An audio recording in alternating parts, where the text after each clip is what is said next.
നമ്മളിത് ഇവിടെയാണെങ്കിൽ family friends എല്ലാവരുമായിട്ട് വരാൻ പറ്റിയ നല്ല അടിപൊളി സ്ഥലമാണ്. ഫോട്ടോഷൂട്ട് അങ്ങനെ പലതും പറ്റും. ദാണ്ട നല്ല നിങ്ങൾ തന്നെ കണ്ടു നോക്കും, വളരെ മനോഹരമാണ്.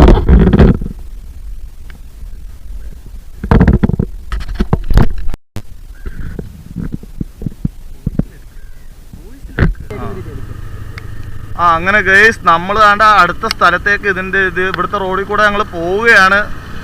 ദാണ്ട് ഇത് കണ്ടില്ലേ യാത്ര, ഒരേതൊരു അടുത്തടുത്ത ആളുകള് പ്രകൃതി മനോഹരിയായിരിക്കുന്നു. പ്രകൃതി ഞാൻ പറഞ്ഞില്ലേ ഇവിടെ എല്ലാം ചൂണ്ടയിട്ടോണ്ടിരിക്കുകയാണ് ചേട്ടന്മാര്. ഇത് കണ്ടില്ലേ ഇവിടെ എല്ലാം അതിമനോഹരമായിട്ടുള്ള സ്ഥലമാണ്. മനോഹരിയായിരിക്കുന്നു. അടുത്ത ചേട്ടൻ ചൂണ്ടയിട്ട് മീൻ പിടിക്കുന്നൊക്കെ നല്ല അടിപൊളി മീൻ, നിങ്ങൾക്ക് നല്ല ഫ്രഷ് മീനെ കിട്ടും ചൂണ്ടയിട്ട് പിടിച്ചാ അവിടുന്ന്. ഇത് കണ്ടില്ലേ പള്ളിക്കലാറിന് അടുത്തായിട്ടായതുകൊണ്ട് ഒരുപാട് മത്സ്യസമ്പത്തുള്ള ഒരു സ്ഥലമാണ്. അതാണ് ഇവിടെ